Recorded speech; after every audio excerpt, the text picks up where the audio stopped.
सनातन धर्म में नागों की पूजा करने का विधान है। नागों में शेष नाग, वासुकी नाग, तक्षक नाग, कालिया नाग, करकोटक नाग प्रमुख हैं। और ख़ास बात यह है कि ये सभी नाग एक ही माता की संतानें हैं। तो आइए जानते हैं कि आखिर कौन थी इन सभी सर्पों की माता और क्या है इन सब की कहानी। पुराणों के अनुसार महर्षि कश्यप ने राजा दक्ष प्रजापति की 17 पुत्रियों से विवाह किया, लेकिन महर्षि को अपनी सभी पत्नियों में से कद्रू और विंता सबसे ज़्यादा प्रिय थी। एक बार महर्षि ने खुश होकर अपनी प्रिय पत्नियों से एक एक वरदान मांगने को कहा।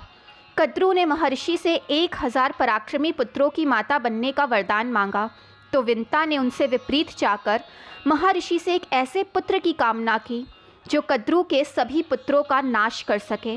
महर्षि के वरदान के बाद कद्रू ने 1000 अंडे दिए और कद्रू सभी सर्पों की माता बन गई। तो वहीं विंता ने गरुड़ को जन्म देकर उसकी माता बनी। हिंदू धर्म ग्रंथों में वासुकी को सभी नागों का राजा बताया गया है। ये वही नाग है जिसे भगवान शिव अपने गले में धारण करते हैं। वासुकी की पत्नी का नाम सतशीर्षा है।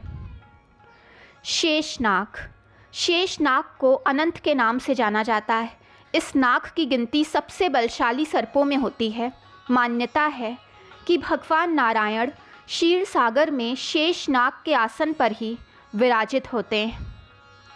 तक्षक नाग, पाताल में निवास करने वाले 8 सर्पों में से एक हैं तक्षक। पुराणों के अनुसार ऋषि श्रृंगी के श्राप के कारण तक्षक ने एक बार राजा परीक्षित को डस लिया था, जिसके बाद राजा परीक्षित के पुत्र ने क्रोध में आकर सर्प यज्ञ का आयोजन किया। मगर जैसे ही यज्ञ करने वाले ब्राह्मणों ने अग्नि में तक्षक के नाम की आहुति दी, ऋषि आस्तिक के कहने पर इस यज्ञ को रोक दिया गया और इस तरह तक्षक की जान बची।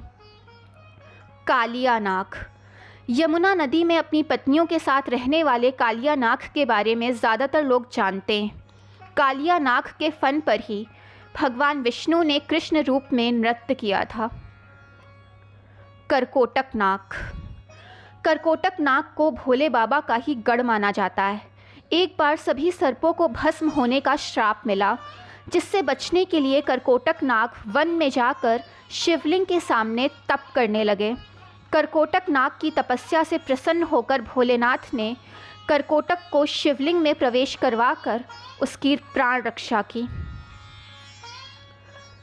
दोस्तों, वीडियो पसंद आए तो चैनल को लाइक, सब्सक्राइब एंड शेयर करें ताकि चैनल की नोटिफिकेशंस आप सबको मिलती रहें।